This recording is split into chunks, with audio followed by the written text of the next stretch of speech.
ओम शांति। आज 16 दिसंबर 2024 के महावाक्यों के मनन चिंतन में सबसे पहले प्यारे मीठे बाप दादा ने कहा कि मीठे बच्चे, यह पावन बनने की पढ़ाई सब पढ़ाइयों से सहज है। ये अद्भुत पढ़ाई सभी, छोटा बच्चा, 5-7 साल का बच्चा लेकर 100 साल का बुजुर्ग तक पढ़ सकते हैं। कोई भी, चाहे वो पीछे से अनपढ़ है, चाहे कम उम्र का है, चाहे अंधा है, काना है, लूला है, लंगड़ा है। वहाँ तो रेस्ट्रिक्शंस होती हैं स्कूलों में। एक ही क्लास में एक ही तरीके के बच्चे, यहाँ तो सारे बच्चे एक साथ होते हैं। बाबा ने कहा कि सबसे सहज है, और वाकई में सहज है। आत्मा, परमात्मा, 84 जन्मों की यात्रा, हमारे ही 84 जन्मों की यात्रा, किसी दूसरे की नहीं। 4 युग, सिंपल, सब कुछ आसान सहज। वो तो हर क्लास में अलग अलग होती है, अनेक अनेक सब्जेक्ट्स होते हैं। इससे सहज पढ़ाई संसार में कोई नहीं है। वहीं एक छोटा बच्चा, एक वहीं एक बुजुर्ग, दोनों विश्व की रजाई ले सकते हैं। एक माता, एक बहन, एक ही परिवार के सभी सदस्य जा सकते हैं, एक साथ जा सकते हैं। हर चीज निराली है, बिना फीस के। सिर्फ प्राप्तियां ही प्राप्तियां हैं, अद्भुत। अगर हम संसार के स्कूलों में और यहाँ पे कंपैरिजन करें तो हर एक बात निराली है, कभी करना चाहिए। वहां पे हम ज्यादा से ज्यादा डॉक्टर, बैरिस्टर, इससे ज्यादा क्या बनेंगे 25 साल बाद? और फिर कोई गारंटी नहीं कि वो बैरिस्ट्री चले, वो डॉक्टरी चले, वो इंजीनियरिंग चले, नौकरी मिले नहीं मिले। यहाँ तो हर चीज की 100% गारंटी है ही है।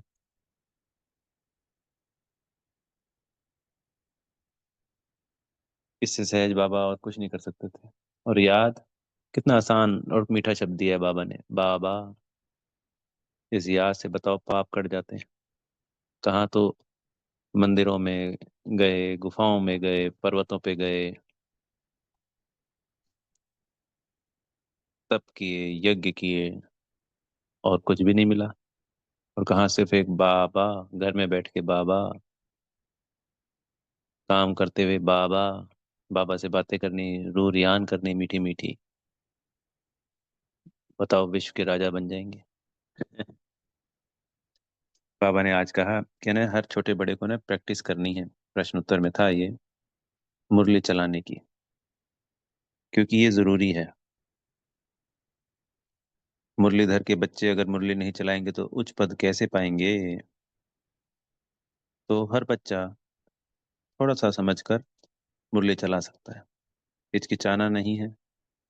अपने आप से अकेले में बैठ के समझो कि मैं मधुबन में बैठा हूँ और मुरली चला रहा हूँ। विजुलाइज भी कर सकते हैं। यज्ञ में ऐसे ऐसे बच्चे हुए थे जो बिल्कुल अनपढ़ थी माताएं, जिनको क ख ABC कुछ भी नहीं आता था। और फिर भी उनको बाबा ने पढ़ना सिखाया। कहते हैं सूक्ष्म वतन में पढ़ना सिखाया। जहाँ लगन होगी, जहाँ चाह होगी, वहां राह बाबा निकालेगा ही निकालेगा। एक कदम हिम्मत का हमारा होगा और 1000 कदम बाबा के होंगे।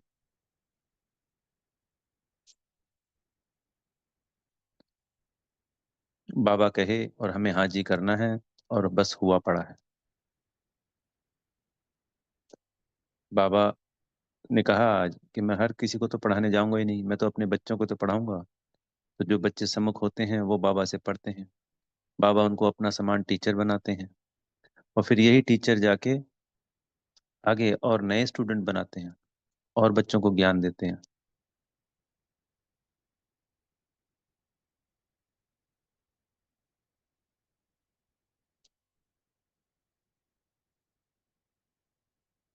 तो हम सब बच्चे बाबा के टीचर बच्चे हैं। बाबा ने कहा था एक मुरली में कि आप पिता के रूप में, माता पिता के रूप में पालना कर सकते हैं दूसरे बच्चों की, टीचर बन के उनको पढ़ा सकते हैं। पर हाँ, सदगुरु बनकर सदगति नहीं, पतित से पावन बनाना वो मेरा काम है, क्योंकि बाबा की याद से तो पतित पावन बनते हैं। और गति मुक्ति, जीवन मुक्ति, गति सदगति में ले जाना, वो बाबा का कार्य है। तो वो कौन करता है? सदगुरु जी करते हैं। बाबा ने अपने सारे टाइटल मास्टर के रूप में हम बच्चों को दे रखे हैं। और विश्व की राजाई के अलावा भी और संसार की आत्माएं दुखी हैं। तो एक हम उनको समझाकर, अगर वो हमारे कुल की निकल जाती हैं और उनको प्राप्तियां होती हैं बाबा से, तो उनको कितनी खुशी होगी। हमने दुखों से निकाला, हमें भी तो किसी ने निकाला था, किसी ने बताया था ये रास्ता। ऐसे ही उन आत्मा भाइयों को भी बताना है, वो सब हमारे आत्मा भाई तो हैं। जब हम अगर इकट्ठे परम धाम में होंगे, तो बाबा होंगे और हम सब आत्मा भाई होंगे। सब एक समान होंगे, कोई जाति नहीं, कोई धर्म नहीं, कोई कुछ नहीं, कोई ऊंच नीच नहीं, कोई गरीब रईस नहीं, सब एक समान। जैसे हमारा कल्याण हुआ, शुभकामना शुभभावना रखनी कि विश्व की प्रत्येक आत्मा का कल्याण हो, मनसा वाचा कर्मणा। तो जो बाबा ने हमें बेहद का वर्षा दिया है, तो हमें और आत्मा भाइयों को भी इस बेहद के वर्षे का अधिकारी बनाना है। फिर बाबा ने कहा कि शिव जयंती अब आ रही है, तो शिव जयंती पे कैसे समझाना है? तो बाबा ने कहा कि और तो कहेंगे कि वो तो निराकार है, वो तो जन्म मरण से परे है, तो ये बात तो समझानी है। तो वो ब्रह्मा बाबा जो गौमुख है, उसका आधार, उस तन का आधार लेकर हम बच्चों को ये पढ़ाई पढ़ाते हैं, विश्व की राजाई देते हैं, सुख शांति का वर्षा देते हैं।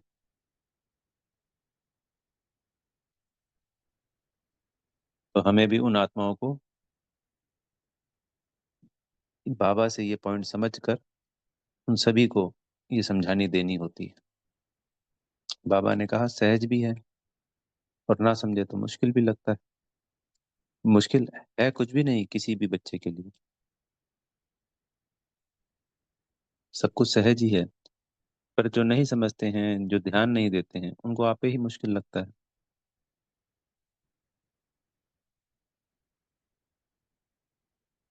तो अब दिसंबर, हाँ, फरवरी में तो, शायद फरवरी में ही है इस बार शिवरात्रि। तो समय आ गया है, तो हमें और बच्चों को भी समझाना है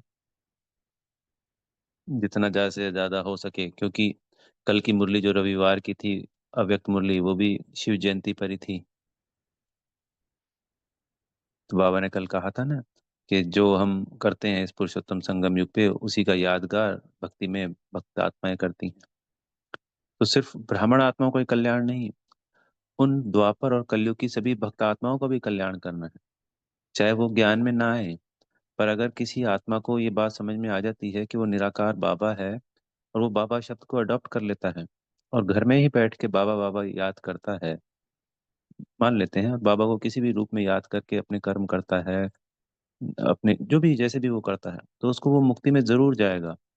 इस वक्त बाबा ने पूरे भंडार खोल रखे हैं, सिर्फ उसको एक ज्ञान की नॉलेज मिलनी चाहिए, आत्मा और परमात्मा की।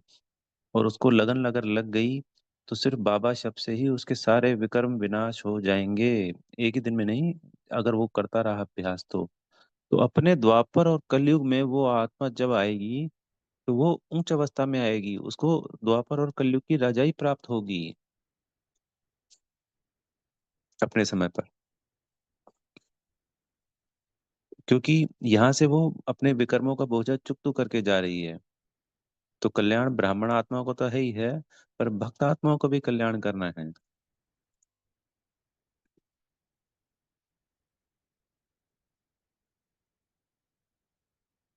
फिर बाबा ने कहा कि ये सचखंड एक भारत ही है, भारत ही सबसे प्राचीन है, भारत ही सबसे पहला देश है, भारत ही सचखंड है। भारत की महिमा अपरम अपार है। आज की मुरली में नहीं कहा अपरम अपार है, पर भारत की महिमा, जिस पे भगवान आता है, तो उसकी कितनी महिमा है। आज भी सारा संसार पिछले 2500 वर्षों से सिर्फ एक भारत की तरफ ही तो देख रहा था। चाहे वो गरीब हो गया, तब भी फोकस तो भारत पे ही था। क्योंकि किसी भी आत्मा को अगर अध्यात्म की तरफ रुझान आता है, और कुछ प्राप्ति करनी होती है अध्यात्म को लेकर, तो एक ही देश याद आता है सभी देश, विश्व के सभी आत्माओं को, वो है भारत।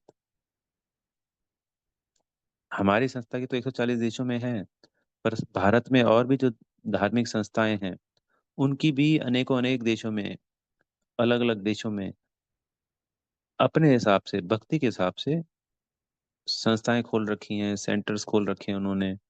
और वहां से दूसरे धर्म की आत्माएं भी उसमें इन्वॉल्व रहती हैं। आप सभी जानते भी हैं, नाम नहीं लेना चाहिए।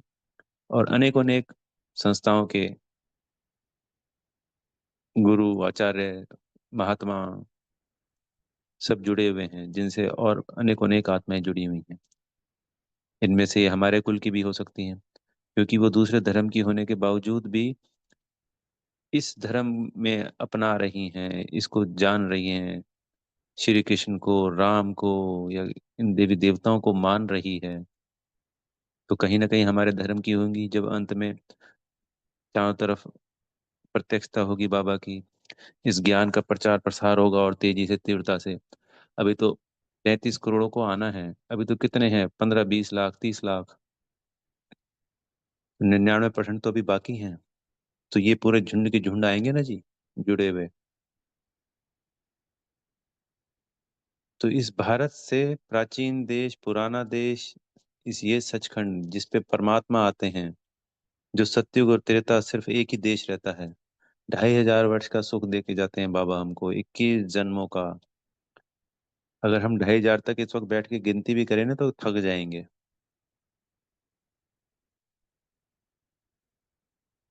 और बाबा हमको 21 जन्मों का वर्षा दे रहे हैं।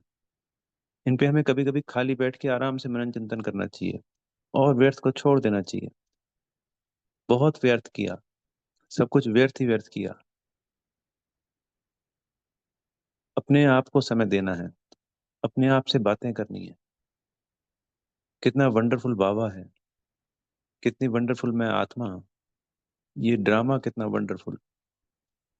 वाह वाह के लिए तो हमें गीत, बाबा कहते हैं ना, कल वाले में कहा था कि वाह वाह के गीत गाते हैं। तो वाह मेरा बाबा, वाह वाह, पुरुषोत्तम संगम युग, वाह वाह ब्राह्मण परिवार, वाह वाह ब्रह्मा भोग, वाह वाह परमधाम मेरा घर, वाह वाह सत्युगी रूपी राजधानी, वाह। ये सब मेरा ही तो है। ये वाह वाह के गीत ये नहीं कि सिर्फ मुरली में पढ़ने के लिए हैं, ये हमको गाने होते हैं, जैसे 5 मिनट बैठ के, वाह मेरा बाबा, वाह वाह मैं आत्मा, वाह वाह मेरा पद्मा पदम सौभाग्य, वाह वाह बेहद का कल्याणकारी ड्रामा, वाह। इस चीज को रिपीट करना है, मन ही मन दोहराना है, करके देखिएगा। ये वाह वाह के गीत बाबा इतनी सारी मुरलियों में जो हमें पढ़ाते हैं, सुनाते हैं, वो इसलिए कि हम बच्चे उसको फॉलो करें। जैसे गीत गुनगुनाते हैं ना, फिल्मी गीत गुनगुनाते थे, या बाबा के गीत गुनगुनाते हैं अब, तो ऐसे ही हमको इनको गुनगुनाना है पूरे दिन। अगर हम पूरे दिन गुनगुनाते हैं, इससे भी अनंत प्राप्तियां हैं हमारी। बुद्धि का ताला खुलता है।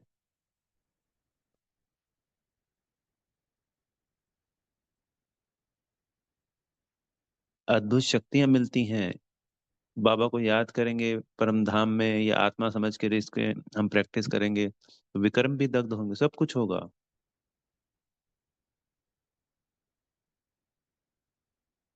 जोश आएगा, मुरझाइश नहीं आएगी कभी भी, दिल शिकस्त नहीं होंगे।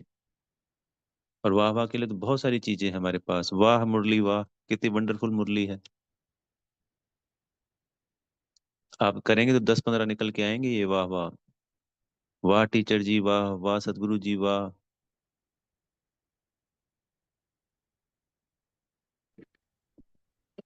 हो गए ना 10-12 आराम से।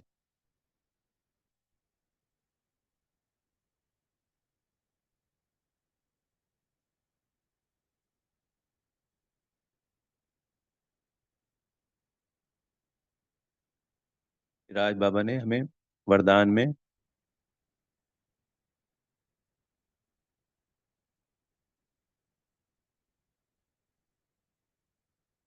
पवित्रता की श्रेष्ठ धारणा द्वारा एक धर्म के संस्कार वाले समर्थ सम्राट भव। तो हमारे स्वराज्य का धर्म क्या है, धारणा क्या है? फाउंडेशन है सिर्फ पवित्रता। कल भी पवित्रता के ऊपर बाबा ने हमें समझाया था, और आज की मुरली में भी आ गया वही वरदान। तो पवित्रता सिर्फ एक तो होती है स्थूल ब्रह्मचर्य वाली, एक होती है सूक्ष्म रीति, जिसमें चाहे वो क्रोध लोभ मोह अहंकार और इनके अंश वंश ये भी नहीं होने चाहिए, व्यर्थ नेगेटिव पर चिंतन, सिर्फ और सिर्फ पॉजिटिव, शुभ भावना शुभ कामना, बाबा की याद, हर परिस्थिति में पॉजिटिव ही संकल्प, वो संपूर्ण पवित्रता में आती है। स्वप्न व संकल्प मात्र भी अपवित्रता यानी दूसरा धर्म ना हो, क्योंकि सतयुग में हमारे क्या होते हैं, 100 के 100 पॉजिटिव संकल्प होते हैं देवी देवताओं के। तो अभी तो वो संस्कार डालना है ना जी। तो बाकी का इसके अलावा ये जितने भी हैं, चाहे वो 5 विकारों से हैं, चाहे इनके अंश वंश हैं, चाहे परचिंतन है, चाहे कुछ भी है, वो सब क्या है, वो दूसरे धर्म के हैं, वो हमारा धर्म नहीं है। तो हमारा धर्म क्या है, पवित्रता के ऊपर टिका हुआ है, संपूर्ण पवित्रता पर। तो दूसरे धर्म का एक शब्द भी ना हो। वो- जब वो पवित्रता होएगी, तो वही समर्थ सम्राट बनते हैं। तो वहां जो संस्कार हम आत्माएं लेके जाने वाली हैं, उसका अभ्यास यहीं से करना है। तो जब हम ये मुरली पढ़ते हैं, बाबा को याद करते हैं, मनन चिंतन करते हैं, ड्रिल करते हैं, सुदर्शन चक्र घुमाते हैं, तो ऑटोमेटिकली हमारे सारे संकल्प 100% शुद्ध हो जाते हैं।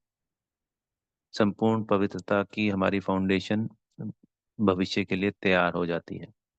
उसका सुख आनंद हमें अतीन्द्रिय सुख के रूप में पुरुषोत्तम संगम युग पे प्राप्त होता है, और वहां विश्व की राजाई प्राप्त होती है। फिर स्लोगन में बाबा ने कहा, विजयी रतन वही बनते हैं जिनकी सच्ची प्रीत एक परमात्मा से है। और किसी की याद ना हो, और वो प्रीत भी सच्ची हो, उसमें मिलावट ना हो, खोट ना हो। स्वार्थ के लिए याद करना, वो हो गया खोट मिलावट, और भी अनेक प्रकार होते हैं। तो बाबा से एक सच्चा प्रेम, वही विजय रतन बनेगा। अच्छा, ओम शांति। बेहद का धन्यवाद मेरे प्यारे मीठे बाप दादा जी का। आप सभी आत्मा भाइयों का सच्चे दिल से धन्यवाद और बेहद की शुभकामनाएं। संपूर्ण पवित्रता को धारण कर समर्थ सम्राट बन गए हैं। ओम शांति।